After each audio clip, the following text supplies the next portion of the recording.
Stand clear. 100% Wild podcast. So for all you listeners, Hello and welcome to definitely not your favorite outdoor podcast.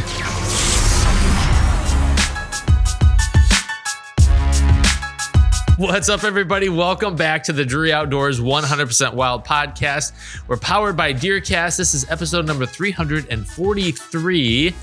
And across the wooden desk, well, there sits one Mr. Matt Drury. I like to think of it as a bar. And across the bar for me is Mr. Tim Chelsvik. Bellied up. And we have a special guest in studio today. Yeah, we got Chris Propst. So Chris killed a giant of a Missouri whitetail buck here recently. And on our, like you and I right now, Matt, are kind of doing a tour of people who kill deer. Yes. Because we are not those people. I think it's safe to say that'll be one of the largest, if not the largest, typicals in Missouri this year. Wouldn't you say, Chris? Yeah, I mean, it was awesome. I don't really know what to say. It was a main 7x7 frame. So you don't, a typical 12 is one thing, but a typical 14 is a whole other story. Yeah. He had 6 extra kickers. So he was, I think, 20 scoreable points. It was awesome. He looked like a picket fence. He did. Walking through that field. He was a wall of tines. He was a wall of tines last year too. And it was a deer that we knew was younger last year, and we knew we had to pass him. And it paid off. So he went 191, gross, 191. Yeah. Mm-hmm. And this is a deer, like you said, you guys have plenty of history. You passed him several times. Correct. Last year, didn't you guys, or somebody passed him the year before too? Yeah. No? So my filming partner, my hunting partner, Joe Orff, he took his son Brantley in around Thanksgiving, second youth season of 2021. And he passed like every big up and comer we had that morning. I felt terrible because he's 7 years old. And I said, hey, man, shoot whatever. Just if you see a big up and comer, X, Y, and Z. And sadly, it was that, and it was every single up and comer that morning he passed. And this deer was a clean 2-year-old 10-point with forked G1s. Oh. And at the time, I was just like, "Oh, that's a pretty buck." And next year, it took me some time to figure out what deer it was, and the deer blew like 50 to 60 inches. So it was just incredible. Man. So when you guys have a great farm there, but it's not like it's some gigantic tract. You're just trying to manage the best. That in Missouri can be tough. Sure. Gun seasons typically wipe out a lot of, whatever you're trying to pass. That happened to me last year, actually. Yeah. So because last year was kind of a tough season, right? Yeah, I had just an awful season last year. So Joe and I started hunting. We started hunting hard. The first sit of the year, I clipped a buck low and missed him. Yes. Started hunting late October, getting pictures of a giant that moved in, and was getting him every day.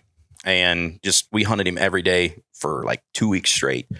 And I just kept telling him, what do I do? He's here. But the deer lived in a really small portion of the farm where I wasn't running into any of my other bucks.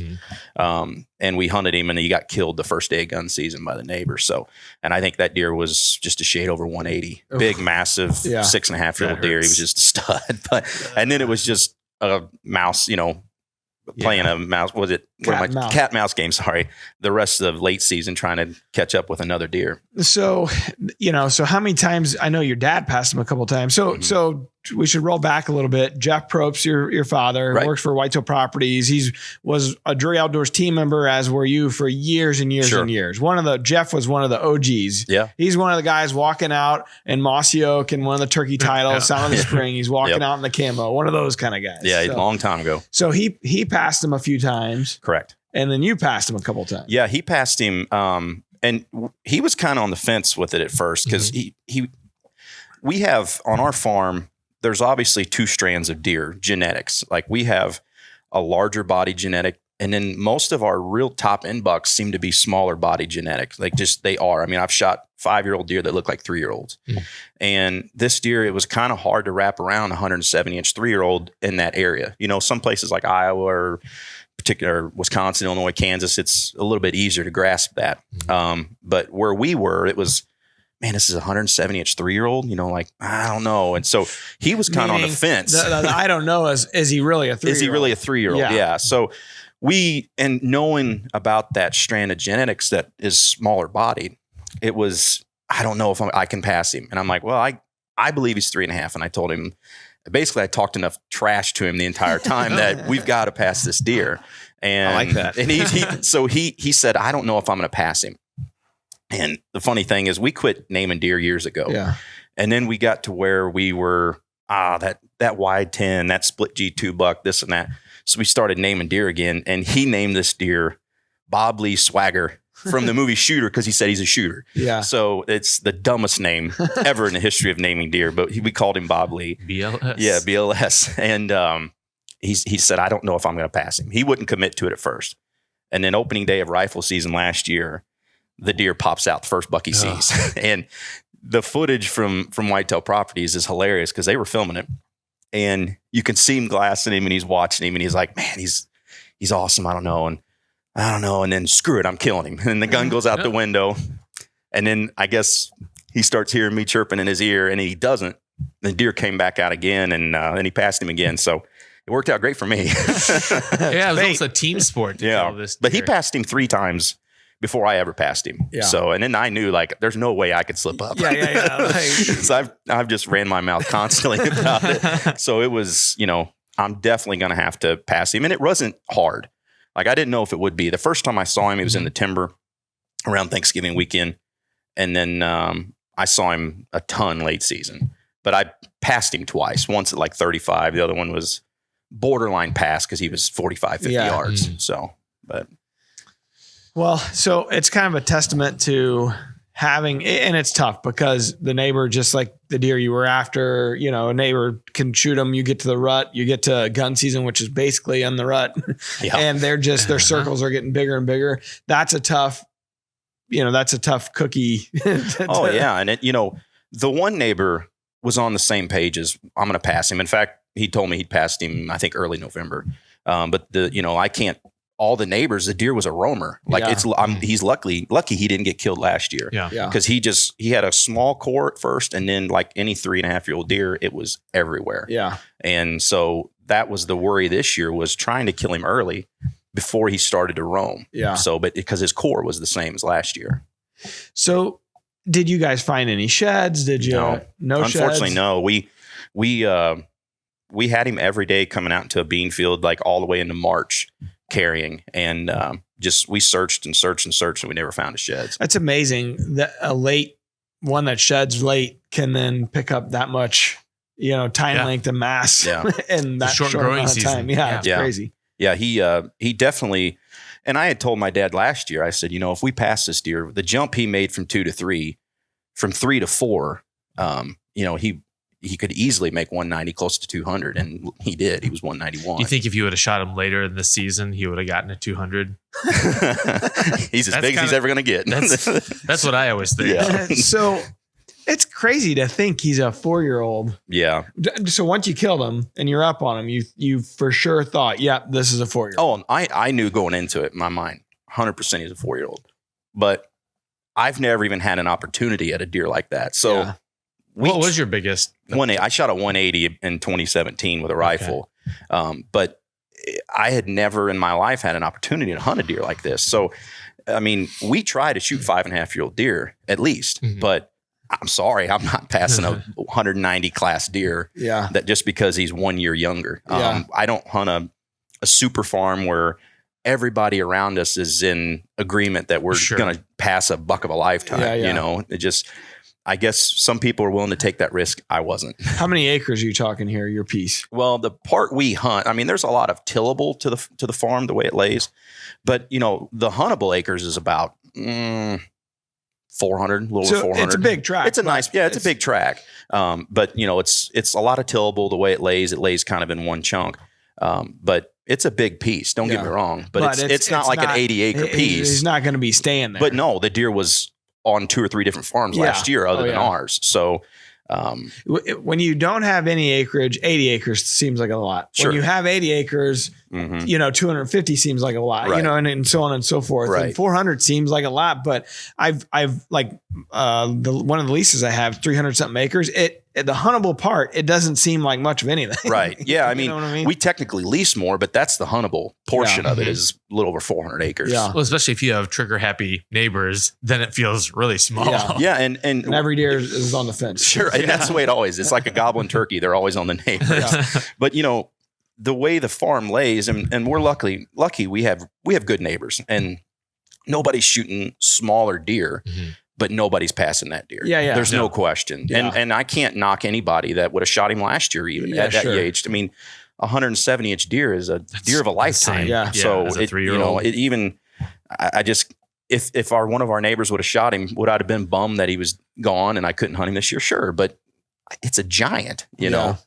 So Yeah, that's tough too. I mean, there's only a handful of guys probably, you know, that are passing them at 4 at that point, Right. at that size. And that's a group that would have multiple landowners around you. and guys that have probably more than likely shot a deer that size already. Yeah. You know, Yeah. I mean, if you shot a bunch of them, then I get taking the risk of letting that happen. But if you haven't, just, you know, kill them. Well, this kind of gets back to the point Roger Ragland made a couple episodes ago. He was like, shoot what makes you happy. Absolutely. Like we almost feel compelled to have to explain the calculus behind why we ended up killing a deer. Sure.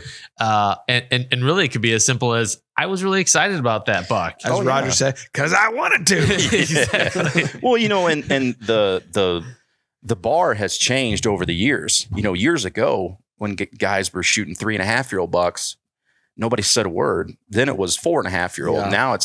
Now there's times people look down on you for shooting a 5-year-old, and it's like, where does it end? Yeah. You know, it's crazy. Just trying to catch up to one. Yeah. I'm not even going to play that game because I just cannot. Yeah.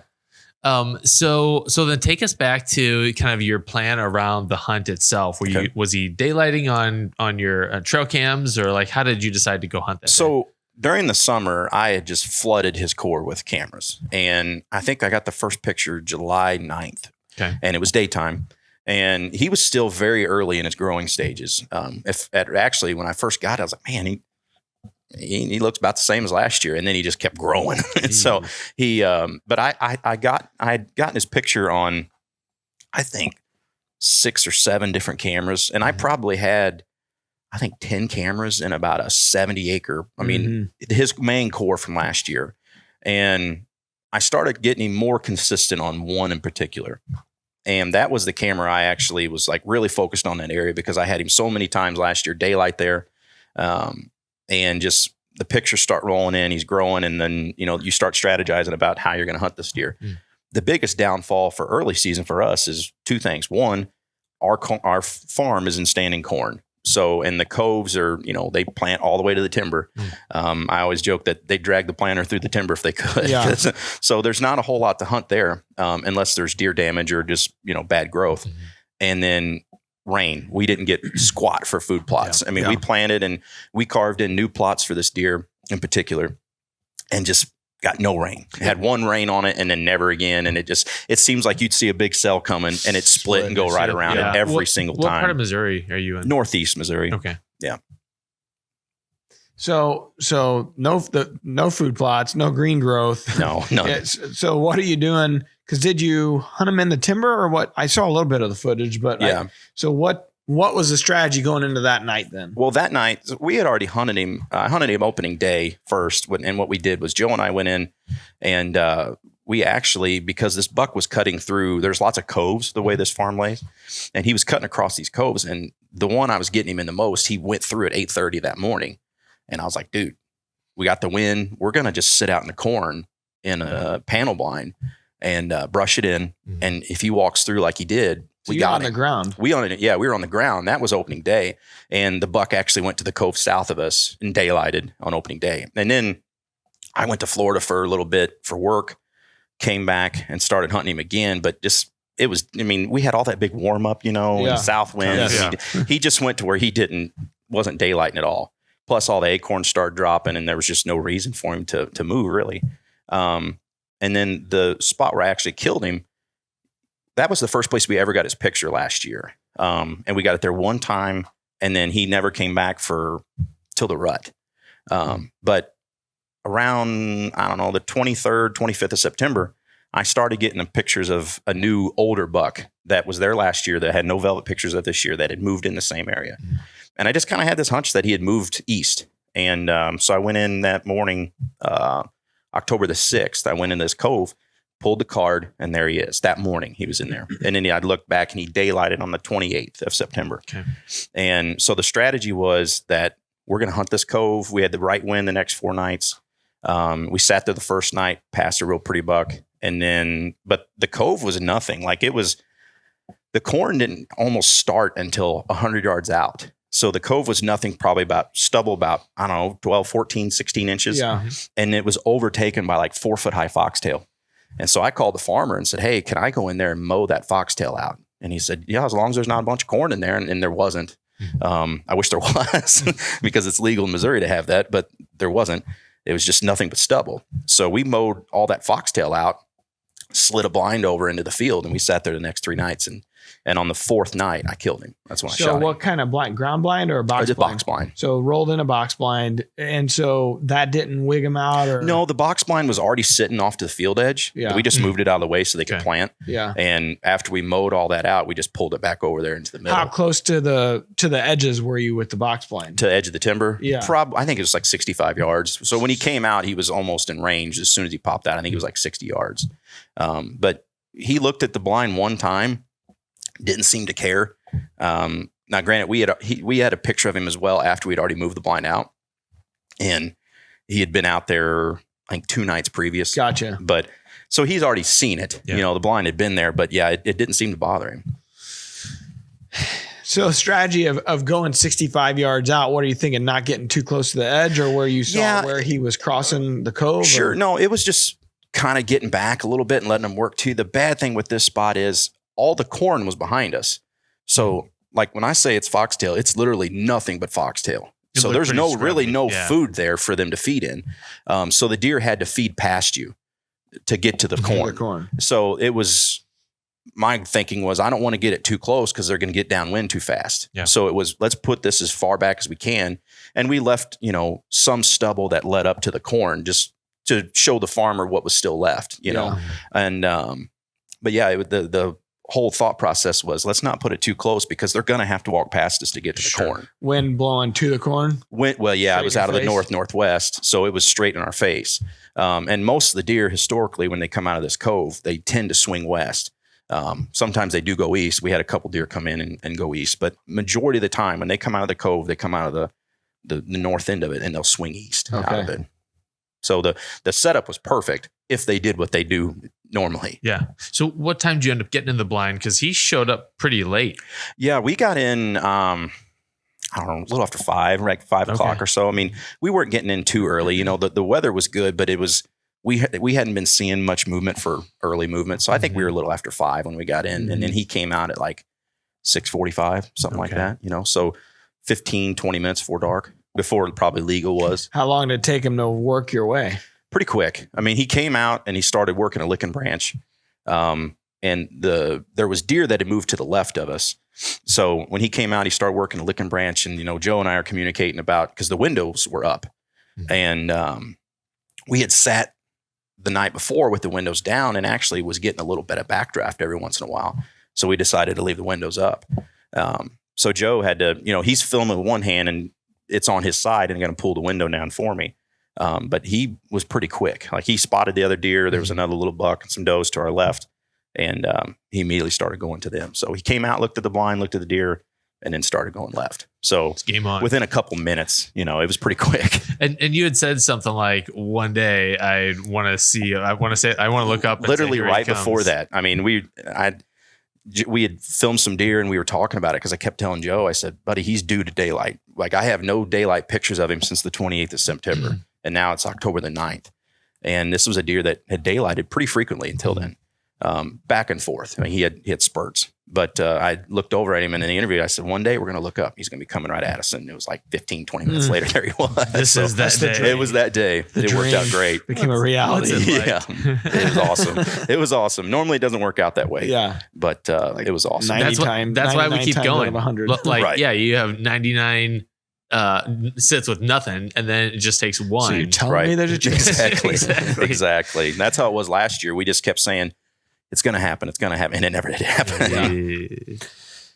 Yeah. That's pretty, it's a pretty special story. So he's coming at you, you make the shots touch back. Yeah. I knew I hit him back. And when people see the footage, the deer is, for me, he's not as quartering to as the footage looks. Camera guy's filming out this way. I'm shooting this way. Yeah. And so he's definitely a little bit quartering to for me, but not as much as it looks.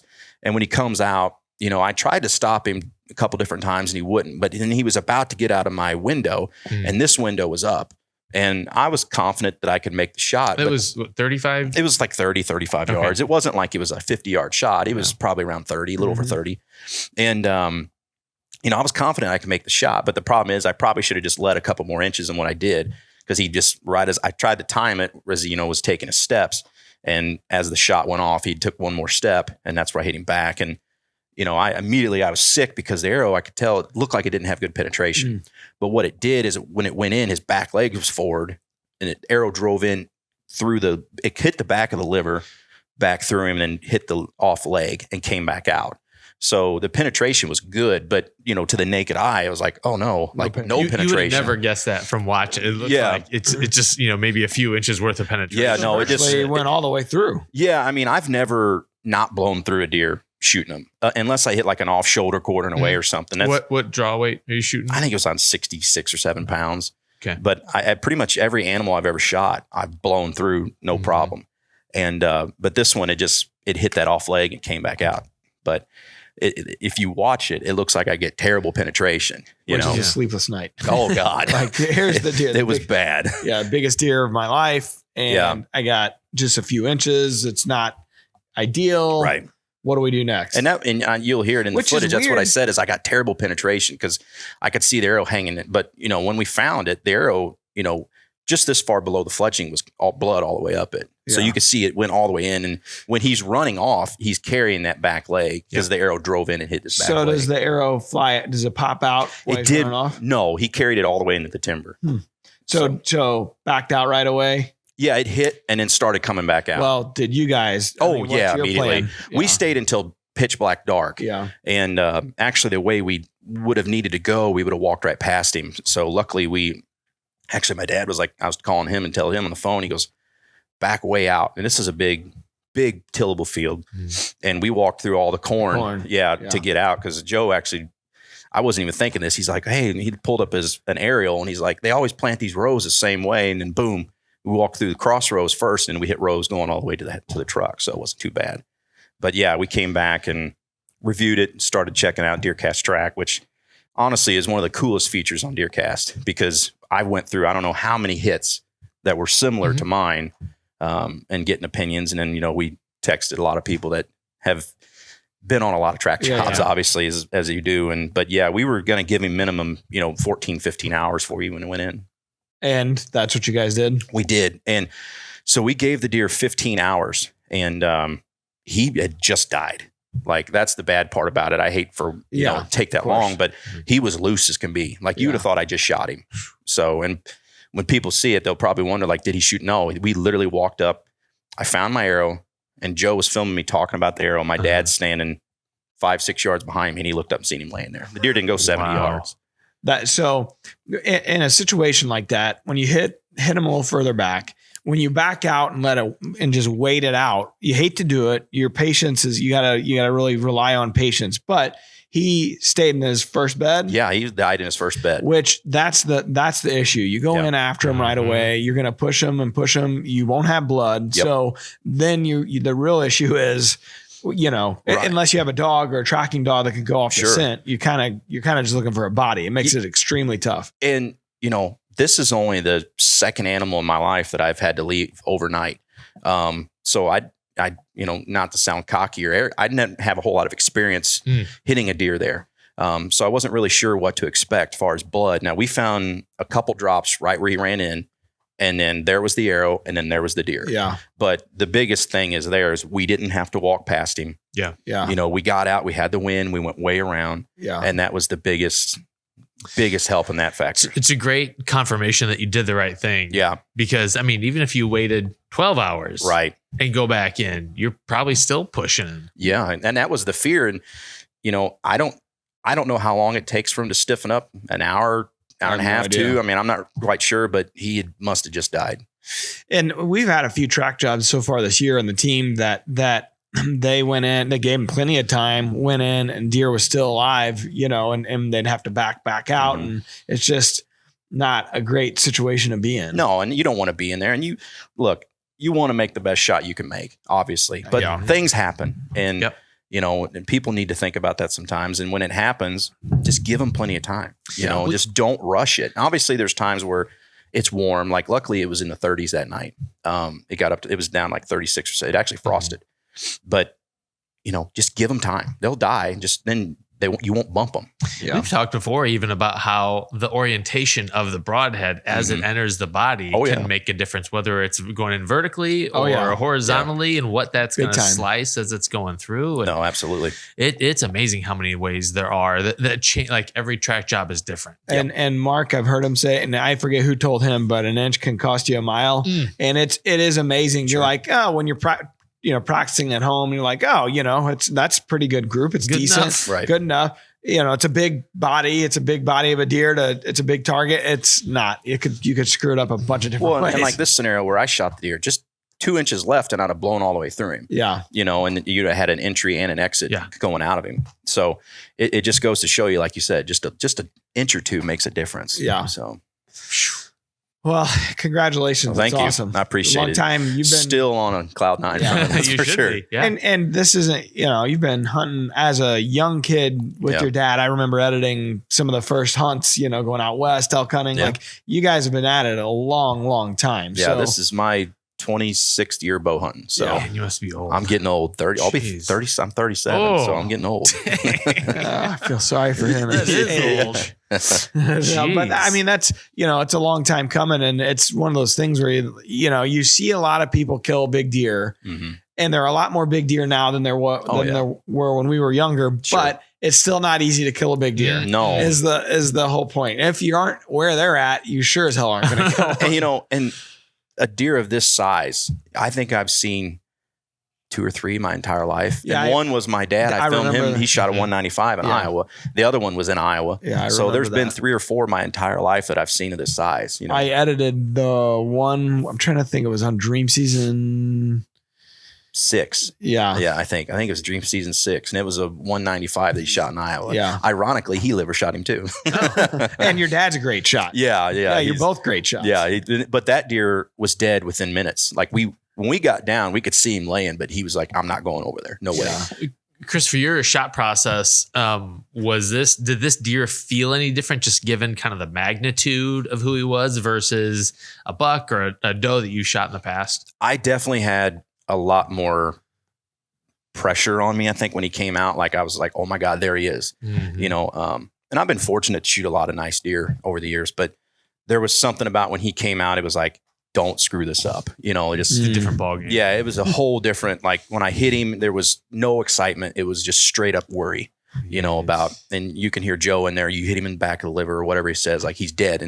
And I knew the deer would die, but it was just like, man, I was so nervous because a lot could still go wrong. Right. You could still go in and bump him, or coyotes bump him or anything. Yeah. But it was one of those scenarios to where, immediately you could hear him in the blind, just breathe. Cause I was, immediately shaking when he came out. And normally I'm pretty good. Normally I get nervous afterwards, not before. I'm usually pretty calm, but I was a wreck when he came out.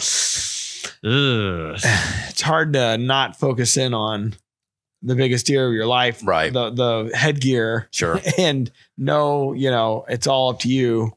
You can screw it up a lot of ways between him coming out and him being within range. So that's one thing. Just windows and blinds. Right. We talked about it off air. It was, blinds are not easy to shoot out of. No, and you know, they're easy to hunt out. They're easy to hunt out. They're not easy to kill out of. Right. And I think a lot of people think they are. Mark and those guys make it look easy. Yeah. But the timing, and because when you're lowering windows and you don't know what deer are looking, and we were talking about it prior to this, I've been busted more times by the other deer that are in the field, not the deer I'm trying to shoot, whether it's a doe or a buck or whatever.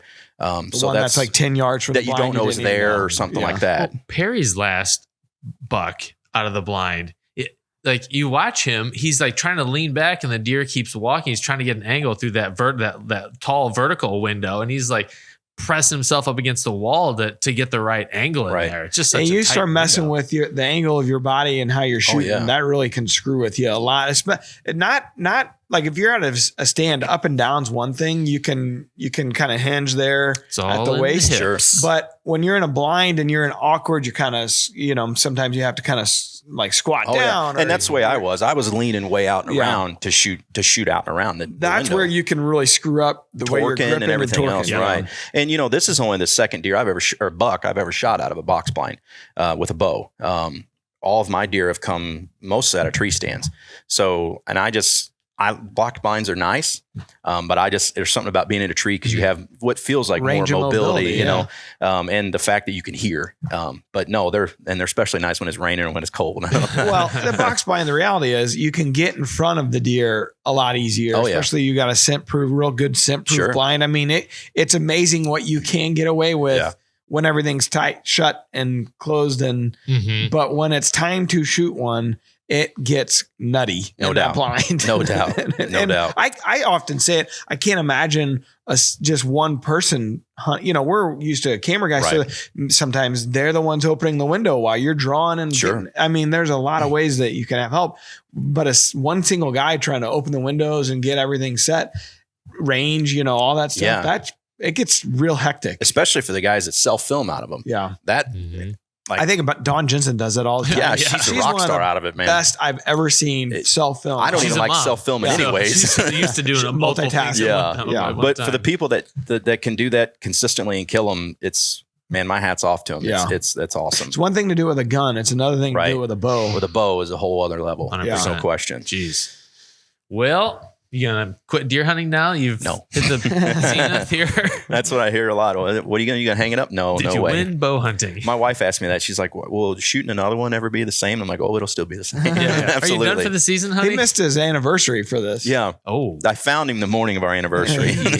Oh, okay. So no, it's okay. Bad. But I didn't get home. I did miss it. I wasn't home till the next day.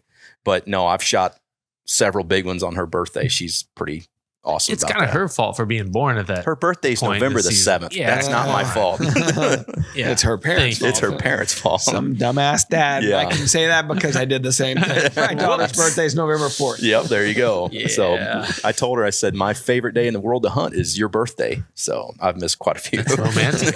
I mean, yeah. All right. Are you guys ready to jump into the real wild clip? Sure. All right. It's brought to you by Nose Jammer. You got the wrong wind? Jam them up. Hey, if you stink real bad, just use it as a deodorant. The gear and rear wipes, they're a lifesaver for these after work hunts. Yeah. Go out there and do a little birdie bath. The other day, Scott, I was like, hey, he was spraying the boots down. I was like, hey, hit me in the hands real quick. Cause here's one thing you don't think about often, but say you're at work, you took a scent-free shower in the morning, but you work all day, whatever. And you stink. So it's like, all right, give me that European bath there. It smells great. It does smell great. First time I ever smelled it, I was a couple of years ago, and I was like, wow, this stuff smells awesome. I'm going to eat it. You know what Don't eat it. Alan said it makes you smell like an exotic dancer. I wouldn't know. Yeah, I me wouldn't neither. know either. We better move on. That's Alan for you. Okay. What do we got? All right. So let's see this week. Okay. He said, I'm only 6 years old. Isn't that your kid? And look at him. Look at him cast that spinning rod. Oh, okay. I see what 6 we're doing years here. old and It'd be a lot cooler if you had a Zebco. operating a spinning reel. So, Chris, what you probably don't realize, this is an inside joke. Okay. And they're making fun of me because I use a Zebco. Oh, okay. Making fun with you. No. Well, so the real wild clip's just your son using a spinning reel. We don't get the benefit of the audio. Folks listening will, but he was like, I'm only 6 years old. So so it is a straight up dig at you. So you got your son to make fun of me. He loves casting and he loves me videoing him. All right. So just trying to be a good dad over here. Real funny, Tim. Okay. let's We move should on. help our buddy John out. I think somebody in the Rack Pack was saying like I needed to get a sponsorship from Zebco. Big I time. would take it, man. Let's do all it. day. Zebco have caught a lot of fish, I have a feeling. Not from me, but from others. I've heard they're effective. You wonder how many first fish they've caught. All right, Tim. All right. So the question of the day is proudly brought to you by Victory Archery, the carbon arrow experts. And this is brought to you by from a guy in the Rack Pack, John, what do you say? Engelbrecht? It's funny because I have a buddy named John Ellebrecht. And Yeah. every time I see this name, it screws me up. I think it's my buddy, but I see this guy post a lot. He does, yeah, very he's active. a frequent Rack Packer. You're in the Rack Pack, aren't you? I don't know. If I'm not, I better join. Nope. It's pretty much the coolest thing ever on Facebook. Private, very private. Oh, nice. I think you're in there. Probably. If not, I will join it. Okay, There you sure. go. last week when I welcomed the new members, I was like, please remit membership dues to Tim Chelsvik. And one guy that didn't think it was a joke. He said, if this thing costs money, please take me off. You should have said, well, it doesn't, and you're still going to Yeah. want to be taken off. All right. So he wants to know what kind of daylight movement can we expect if the moon is up and overhead most of the day, yet down at deer 30?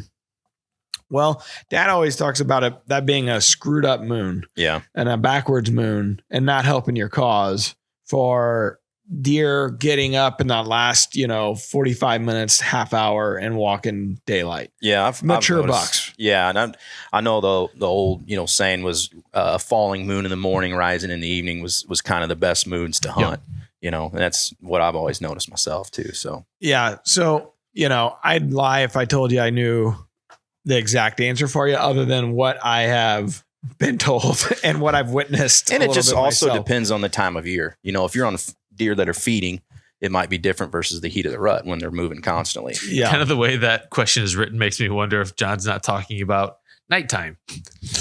If the moon is up and overhead most of the day, yet down at deer 30. That's called nighttime, John. Is he talking about the eclipse we just had? That is something I wonder what's gonna, because we're about to have. No, it happened. Did it really? Saturday. I missed it. Yeah, and it was like 11:55. It was super overcast and stuff. Yeah, nobody saw it around here. I have a few friends down in Texas that were able to witness it, and they had some cool pictures of like their, of the concrete sidewalk. And basically it was the sun. You'd see the sun, and it was almost like in your kids' room, like when you have, the little night light on and it's got the moon and the sun, and like it was covering each other. So you saw a little bit of sliver of sun in the shadows or whatever, but then the moon was covering most of it. It was pretty cool. But around here, it was so overcast, you couldn't see anything. We missed out. Yeah. I wonder if that affected the deer movement though. It made it weird.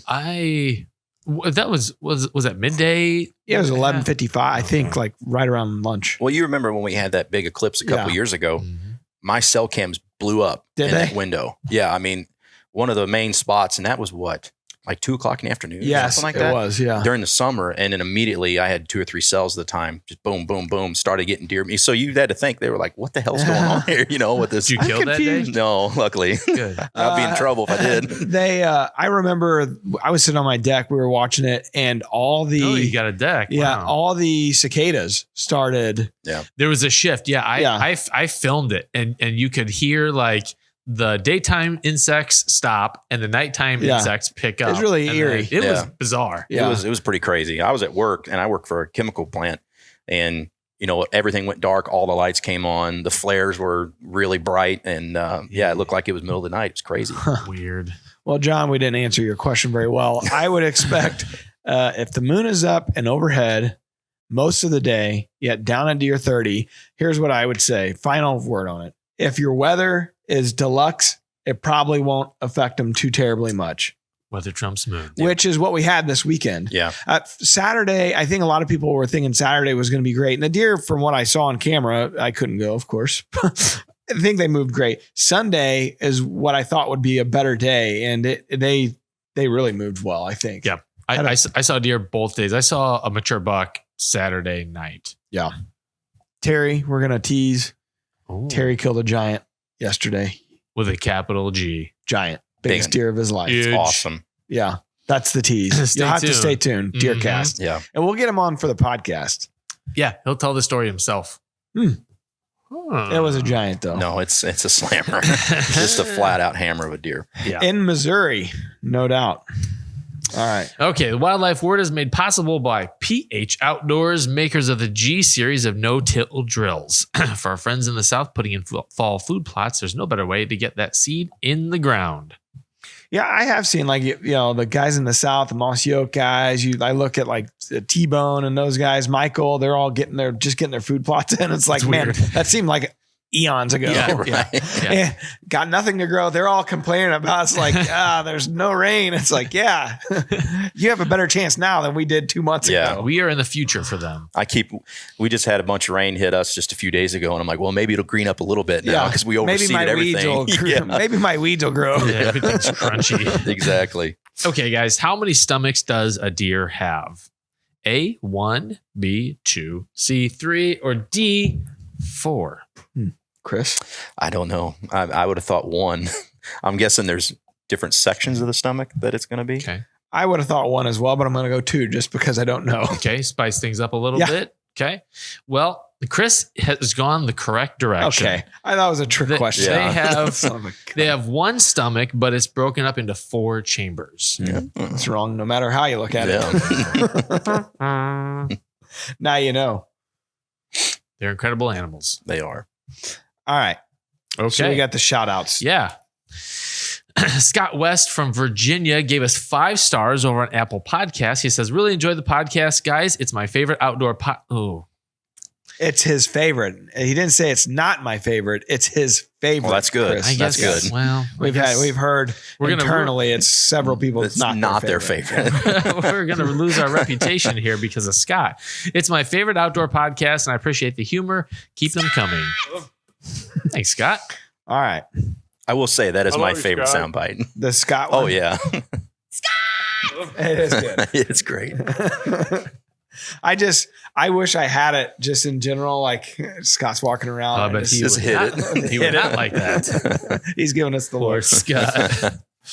All right. So last but certainly not least, we talked about it earlier, the Rack Pack over on Facebook. It's a private Facebook group for like-minded individuals that like to make fun of people, mostly Tim and saddle hunting, like to see big deer, like to talk crap on other people, mostly Tim and saddle hunting. No, it's cool. We're seeing some cool kills coming in through there right now. If you're Engie, you call everyone rack blasters. Yeah. Rack blasters. You know Engie. Oh, yeah. Oh, yeah. Oh, yeah. Oh, yeah. Oh, yeah. Love shooting spiders, that man. Okay. So we have some new Rack Pack members. We got Tyler Brown, which is actually my cousin Jody, the name of her husband. I don't think this is him, though, because he's not a hunter, but maybe. Chris Comer. I've heard that name several times. Is he He's a real estate agent. Yeah, he's a real estate agent. Miss Hindquarters. Ms. Hindquarters. I think that's the fake name, Tim. Fake name every week. Roll to the rest of them and see. Dalton Brazel. Hunter Smith. Got to be fake. Brandon Lococo. Sounds French. I like that name. Lococo. Lococo. That's probably how he says it. Hey guys, I'm Brandon Lococo. He's a villain from a soap opera. With a scar on his face. He walks in like certain music plays. It's like Dr. Evil. That's awesome. Yeah. Stephen Chris. Joshua Traverse. Sounds like a car. That's cool. Sawyer McAllister. Welcome, Rack Packers. Your life will never be the same. Poor Sophie. I took her out hunting Saturday morning and we had a doe walk in front of us at 25 yards. She was shooting the mission crossbow and she got target panic and it happens. Shot behind the deer. She missed the hindquarters and the tie-in. Yes. And she started crying. Poor thing. Because, she gets so worked. These two, and she's had some trials and tribulations in hunting. She's been hunting for probably 4 years now. I mean, when she finally kills a buck, she will have definitely earned it. I can relate to her. Yes, she's the everyman of deer hunting. Yeah. But she learned I was like, okay, so what did you do? Like, what needs to be different next time? And I gotta breathe. It was a clean miss. So you didn't hit the thing. You just spooked him out of the plot. Like, no harm, no foul. What was it? It was like a yearling doe. Yeah. There was 2 of them that came in. The mom was kind of hanging back in the timber still. And that's not easy either because it's a small target. Yeah, you know what I mean? Like it's a smaller target. Yep. And we had watched them for probably 5 minutes. So we had all that time to kind of build up. And I was like, just, pick a job that you want to do during that time. And let's focus on making a good shot next time. Yeah. It's funny. I last year, my daughter, she's killed a lot of deer with a rifle and she was going to crossbow hunt. Actually, Tucker Corey lent me his crossbow and he's got a mission crossbow. And she was just driving tax with it. And my little boy, Brody, he was 6 at the time. He's like, hey, can I shoot it? I'm like, sure, absolutely. So we got a great big target out there for him to shoot. And I said, put it on that brown dot. And I'm filming the dot and you just see he must have went like this when he shot it. And the arrow just launches going out into the middle of the farm. And he asked me, he's like, are you proud of me? And I'm like, oh buddy. So that's a really far he was all excited, and I'm like, you did it. You shot it, better order some more arrows for Tucker. But so I was nervous going into turkey season, how he would do. And he shot shotgun fantastic. Now he did shoot the decoy on accident, but that was because the bird was strutting lined up with one of the Avian Jakes. Sam did that. And the sunlight was just right in his face. And I looked down through the scope like that. He couldn't see squat, but he got him on the second shot. So it worked out good. But I laughed so hard because he just, I'm filming the target and you just see the arrow fly through the arrow like that. It was hilarious. I mean, the goal is to get as far as you can, right? Yeah. So that you made a comment that reminded me of something. So we mentioned how you and your dad have hunted with DruryOutdoors for a long time. And so back in those early days, you guys are from the Crystal City area, Festus, Missouri. We're from Bloomsdale, so relatively close proximity. Sure. There's a restaurant called The Beacon. It's no longer there, but I heard they're reopening it. Oh, really? That's what my mom told me. So it's kind of between those two locations. Okay. And when Chris, when I'm talking 88, 89, you would have been probably 6. Yeah. Well, I was born in 86, so I'd have been little if it was that early. Okay. So Jeff would always say, he would call Chris Buck. Yeah. Buck, be a good boy. Daddy, take you to the Beacon. That was always, and Mark and Terry, if anybody's ever met him in person, they will make fun of everyone and everything. And Dad's a great impressionist. So he would do the voice of Jeff saying that. Well, he would say that to me all the time. So you said, are you proud of him? I think about, be a good boy, Daddy, take you to the Beacon. We used to go there all the time when I was breakfast young. all the time. We'd go there all the time too. My grandpa had a meal named the RVD mess. Oh, wow. Basically it was everything. When I was little, my dad used to take me to Hahn Park and we'd call in turkeys, before turkey season, just call them in and watch them gobble and stuff. We'd always go to the Beacon afterwards. Yeah. So it was always kind of a special treat to go there. Yeah, it was. So that's what we would do after a hunt. We'd never kill anything. That was relating to Sophie there. We'd never killed anything. Deer, turkey. It was like 5 years till I killed my first anything. And we would always it's like, he'd look at me and was like, hey, you want to go get breakfast at the Beacon? I'm like, I do. I want to get the hell out of here. There's the redeeming factor. But he would say that to me so much. The guys on the construction site start calling me Buck. He still calls me Buck to this day. Yeah. And when we were hunting together, it would confuse me and I'm like, dude, you can't call me Buck because I think there's a buck coming. To this day, it's, hey, Buck, and like when he needs something. So that's funny. That's cool. Those are the throwbacks. These guys, like I said, been with us a long time. We got video footage of Chris on Mark's shoulders. Yeah, I was probably 3 or 4 years old then. Yeah, like I said, the footage of Jeff, he was part of that gang of guys walking out of the moss in their mossy oak, walking out of the timber. Classic intro shot. That's so cool. And I'm Jeff Propst from Crystal City, Missouri, and or whatever he would say. He had that big hair. Yeah. Of course, everybody did back then. Yeah. The huge trucker hats were even bigger. Yeah. Mm-hmm. So, that was when like Greenleaf had just come out. Oh, yeah. That was the OG stuff right there for sure. So any fond memories from those days? But you guys, I mean, hell, you killed an elk. How old were you when you killed that giant elk? 14. New Mexico? Yeah. Yeah. 14. I mean, that was one thing great about when we filmed for all those years because we went to so many cool places. We Northwest Territories, caribou hunting. We moose hunted in Alaska. I'm sure there was a lot of them back then. Alberta hunting with Corey Jarvis. Yeah. So that was one thing that was great about it. And a couple years ago when I wanted to get back into filming, I just knew he wanted nothing to do with it. Like I'll probably film him some this year now that I don't have a tag, but he's not running a camera. He wants nothing to do with that anymore. It's a different element. Yeah. It does take something away. As much as it adds, as far as the memory goes, it takes away sure in some respects. I think about all the deer that we didn't kill because of the camera are moments that, your lowest of lows missing or hit one bad, you're on camera. You have to, suck it up and, say the right thing because you'll get killed from the viewers at home if you react incorrectly. Yeah. Like there's a lot of not great stuff. The great stuff, the memories, and sharing the hunts with somebody with you in a tree or in a blind. Absolutely. That's the fun part of it. And that's the part I missed the most was I got nobody to talk to in the stand anymore, And so when I filmed him, in 2020, he killed a big buck for Whitetail Properties, and I filmed in the timber. And I was like, that's when I was like, man, I kind of missed this. Yeah. Like it was fun to film this and being with somebody in the stand, because for 5 or 6 years, we hadn't hunted together in like 5 or 6 years, never had sat after we stopped. We just were hunting and shooting. So it worked out great, but it was, man, I missed it. You know, I'm glad I had such a bad season last year. It was nice to, now kind of have kind of a redemption. From so rest of the season, how many just Missouri firearm? Do you do the Missouri firearm? Yeah. season?